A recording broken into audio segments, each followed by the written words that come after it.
Are you with us? Luzhniki. Attention, can you hear us? Luzhniki. Attention, dear friends, ladies and gentlemen. Give it up for a presidential candidate of the Russian Federation, Vladimir Putin. Russia, Russia, Russia, Russia, Russia. Our presidential candidate is Putin. Putin. Putin. Luzhniki Stadium, Moscow, February 23rd, 2012. A big rally for Russian presidential candidate Vladimir Putin. And the announcer, you heard the translator, pumping up the crowd for the main speaker. You know that in 2012, America had a presidential election, Mitt Romney versus Barack Obama. But did you know Russia had one too? And it happens again in 2024. Both America and Russia have presidential elections. Russia's presidents serve 6-year terms. So the last time the U.S. and Russia both held presidential elections in the same year was 2012.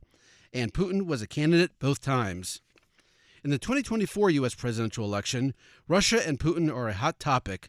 But what about 2012? As you'll hear in this episode of C-SPAN's The Weekly, in 2012, presidential candidates also had lots to say about a country and a president it seems we're always talking about, Russia and Putin.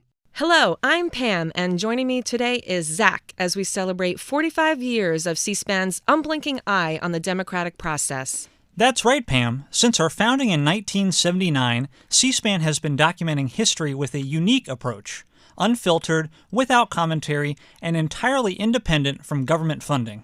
C-SPAN is funded by fees from our cable and satellite distribution partners, and now, with fewer people subscribing to cable and satellite, we're asking you to help support our next 45 years. It's amazing to see how C-SPAN has adapted and grown. With the rise of digital platforms and social media, C-SPAN has expanded its reach so that no matter where you are, you have 24/7, 365 access to the democratic process. As we navigate this ever-changing media environment, C-SPAN's dedication to putting you in the rooms where politics is debated and policy is determined will not waver. We ask you to support C-SPAN's vital mission. As we celebrate 45 years of service, your contribution helps us to continue to adapt and grow in this digital age. Visit cspan.org/donate to make your contribution today. So, here's to 45 more years of bringing democracy directly to you wherever you get your news. Thank you for your support. Visit cspan.org/donate today to make a difference. Let's set the scene. Appearing on C-SPAN on July 6, 2012, from Politico, here's Jonathan Martin. Is it too early yet, or do you have any sense of how the Obama administration will react to a Romney foreign policy trip? They'll cast refighting the Cold War. When he spoke out earlier this year against Russia, calling them our biggest geopolitical foe, the Obama folks tried to sort of portray Romney as almost a Austin Powers-like figure who was refighting the Cold War these many years later. And here's what that campaign rhetoric sounded like. First, we'll hear several times from Republican challenger Mitt Romney, then several reactions from President Barack Obama. To tee it off, here's Mitt Romney on October 3, 2011, during the New Hampshire Republican presidential primary, meeting with reporters and editors of the influential Union Leader newspaper. Would Russia like to reassert itself as a military superpower? I believe so. They're again modernizing their military. It fell badly into disrepair during the Yeltsin years. Putin has said that the collapse of the Soviet Union was the greatest tragedy of the 20th century. I think he's intent on reversing it. I don't know how far that would go. I don't know whether they intend to annex other nations or how they intend to do it, but I think they want to become a military powerhouse. The New START treaty that they negotiated is a very one-sided document, in my opinion, which places Russia in a position of supremacy relative to ourselves, particularly in tactical nuclear weapons. In strategic nuclear weapons, we're on an even playing field. But tactical nuclear weapons, they're way ahead. On July 24, 2012, Mitt Romney addressed the veterans of foreign wars. He mentioned the Russian presidential election. The Russian government defended the dictator in Damascus. aiming him as he slaughtered the Syrian people. We can only guess what Vladimir Putin makes of the Obama administration. He regained the Russian presidency in a corrupt election, and for that he got a congratulatory call from the Oval Office. Then there was that exchange picked up by a microphone that President Obama didn't know was on. We heard him asking Dmitry Medvedev to tell Mr. Putin to give him space. This is my last election, he said. After my election, I'll have more flexibility. Why is it that flexibility with Russian leaders is more important to him than transparency for the American people? Here's Mitt Romney on August 30th, 2012, his speech at the Republican National Convention accepting his party's nomination. President Obama has thrown allies like Israel under the bus, even as he has relaxed sanctions on Castro's Cuba. He abandoned our friends in Poland by walking away from our missile defense commitments. But he's eager to give Russia's President Putin the flexibility he desires after the election.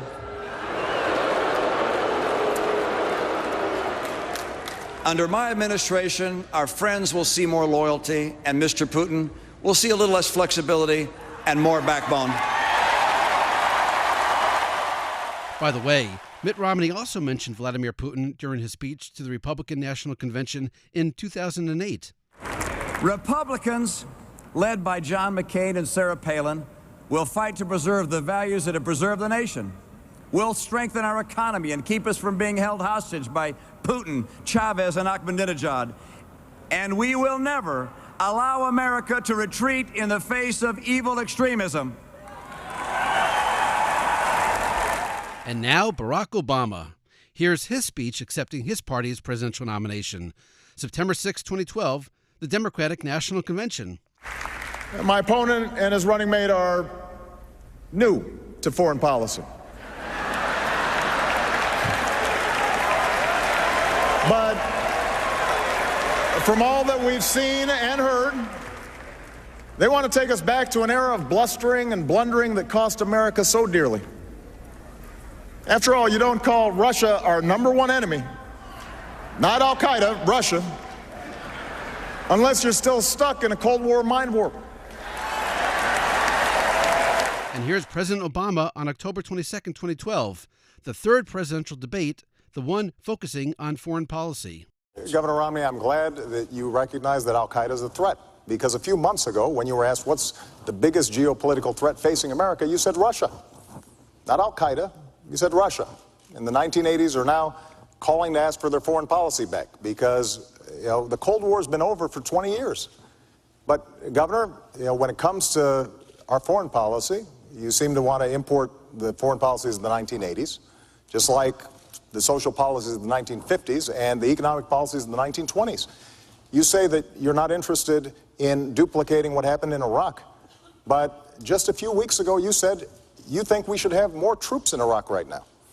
And the challenge we have, I know you haven't been in a position to actually execute foreign policy, but every time you've offered an opinion, you've been wrong.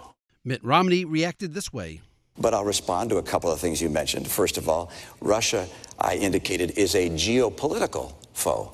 Not a, excuse me, it's a geopolitical foe. And I said in the same paragraph, I said, and Iran is the greatest national security threat we face. Russia does continue to battle us in the UN time and time again. I have clear eyes on this. I'm not going to wear rose-colored glasses when it comes to Russia or Mr. Putin. And I'm certainly not going to say to him, I'll give him more flexibility after the election. After the election, he'll get more backbone. During the campaign, Vice President Joe Biden also took swipes at Mitt Romney for his language choice on Russia. Here are several times it happened. April 26, 2012, a major foreign policy speech. But just a month ago, Governor Romney called, and here again I quote, "Without question, our #1 geopolitical foe is Russia."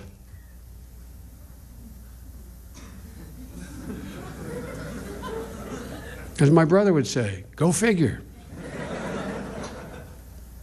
And sometimes, I don't know whether it's a slip of the tongue or it's a mindset, but he even refers to Russia as the Soviets, which I think reveals a mindset.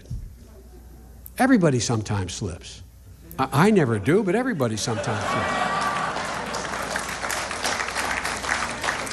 Look, I think it's fair to say, when it comes to Russia, based on only what we know he's said so far, Governor Romney is mired in a Cold War mindset. Vice President Biden repeated that line, mired in a Cold War mindset, during a July 12, 2012 speech to the NAACP. Where Russia is viewed, in his mind, as the greatest geopolitical threat foe America faces. Where in the future, we once again decide to go it alone. This guy's vision of the future of American foreign policy is mired in the Cold War, and the Cold War is over. A May 22, 2012 speech on the economy. Ladies and gentlemen, I haven't even touched on Romney's foreign policy. Where he says, for example, that Russia is, quote, our #1 geopolitical foe. And Vice President Biden campaigning in Florida, October 31st, 2012, with some crowd-pleasing mimicry of Mitt Romney. He went from labeling Russia, who up to recently called the Soviet Union, labeling Russia our most significant geopolitical foe. Well, let me tell you something. He also was opposed to the New START treaty, which every single solitary former Republican Secretary of State, Republican National Security Advisor, Republican Secretary of Defense was for, and he was flat against it. He said he would have never supported it. Well, all of a sudden, I found out his new best buddy's Putin, man, I tell you. That's amazing. We can work with Russia. We can be very close with Russia. I mean... As for Mitt Romney's running mate, Paul Ryan brought up Putin during the October 11, 2012 vice presidential debate during a discussion of Syria. Nobody is proposing to send troops to Syria, American troops. Now, let me say it this way. How would we do things differently? We wouldn't refer to Bashar Assad as a reformer when he's killing his own civilians with his Russian-provided weapons. We wouldn't be outsourcing our foreign policy to the United Nations, giving Vladimir Putin veto power over our efforts to try and deal with this issue. He's vetoed 3 of them. Hillary Clinton went to Russia to try and convince them not to do so. They thwarted her efforts. She said they were on the wrong side of history. She was right about that. This is just one more example of how the Russia reset's not working. Others that year also knocked Mitt Romney for his Russia rhetoric, like Colin Powell.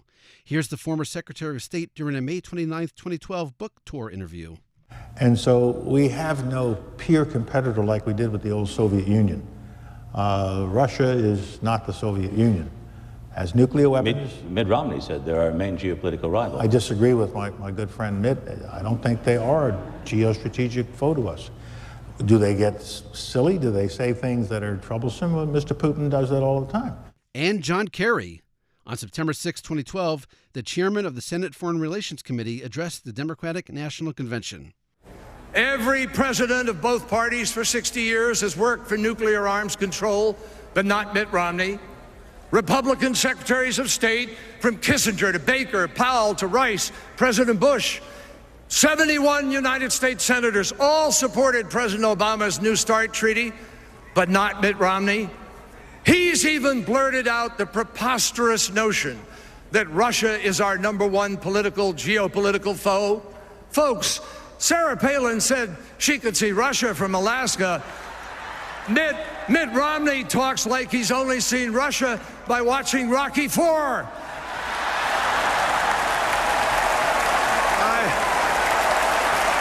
tell you.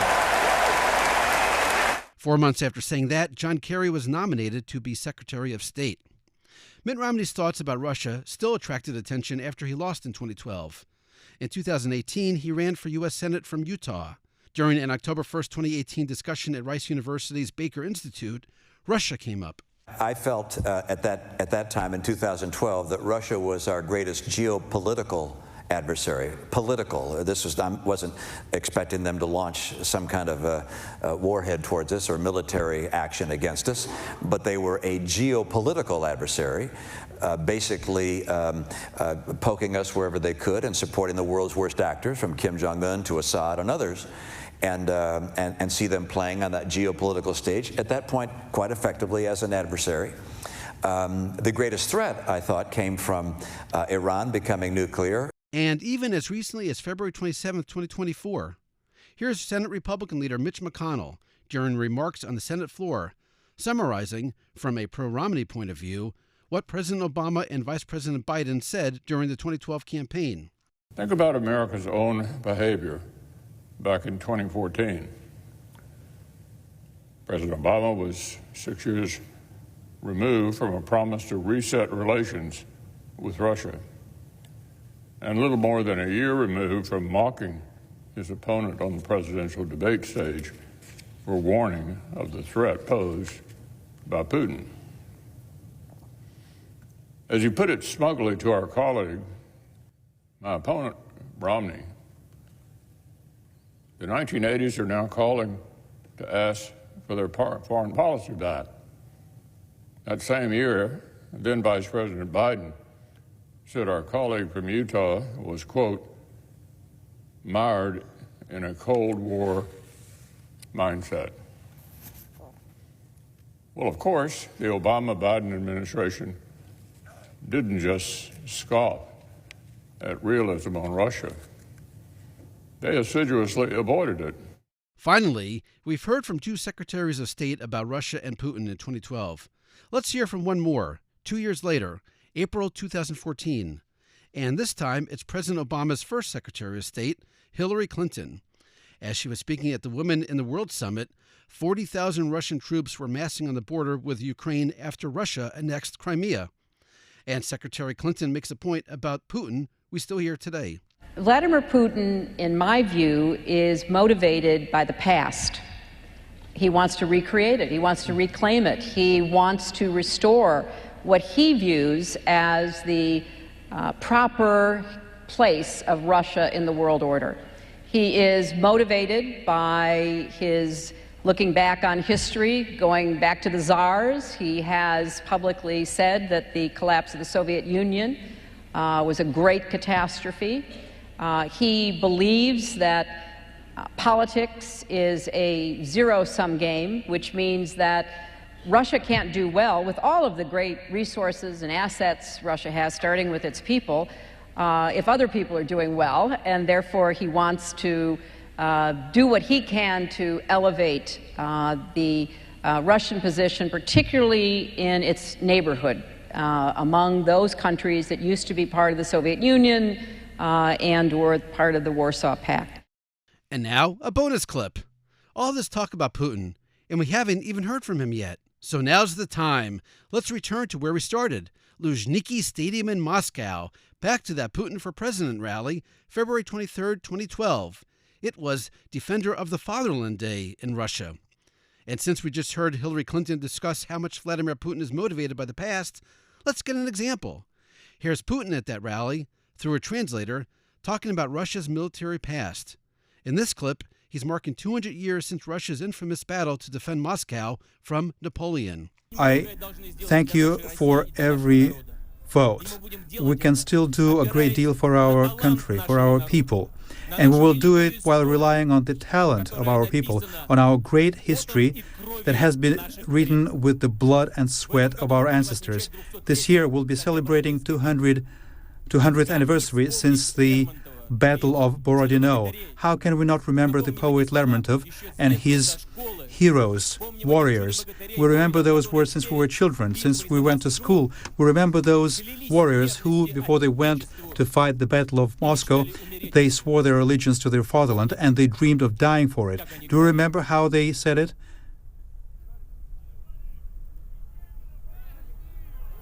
Yesenin, we will remember him as well. We will remember all our greatness. So let us recall those words. Let us die at the approaches to Moscow, like our brothers used to do. And die, we promised to. And our oath did we keep. The Battle of Russia continues. The victory will be ours. Thank you. That's it for this episode of C-SPAN's The Weekly. A reminder, there's lots more to learn about presidential elections in America and in Russia by searching the C-SPAN video library. And of course, you already know the outcome of the 2012 presidential election. In America, Obama won. And in Russia, let's see, check notes. Putin won. For now, thanks for listening, happy searching, and for our special musical send-off, we return one last time to Luzhniki Stadium in Moscow and the band that played after Putin spoke. Please welcome to the podcast the musical stylings of the chart-topping Russian rock band U.B, featuring legendary lead singer Nikolai Rastorguyev.